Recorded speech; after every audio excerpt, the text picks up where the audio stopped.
মঙ্গলকোটের নূতনহাট হালিমপুর গ্রামক সেবা সমিতির উদ্যোগে বিধায়ককে সম্বর্ধনা।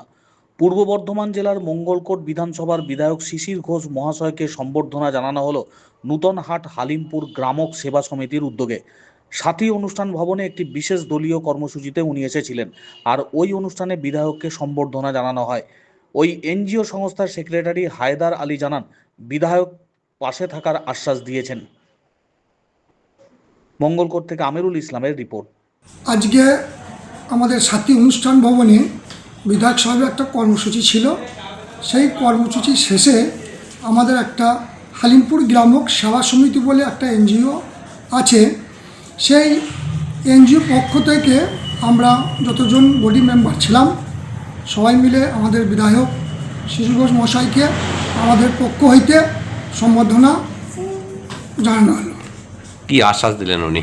আমাদের ভালো মন্দ সব রকমই একটু আমাদের সুবিধা অসুবিধার কথা একটু জানালাম।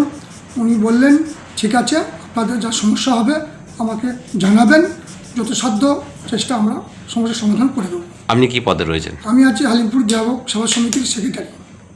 কি নাম আপনার? হায়দার।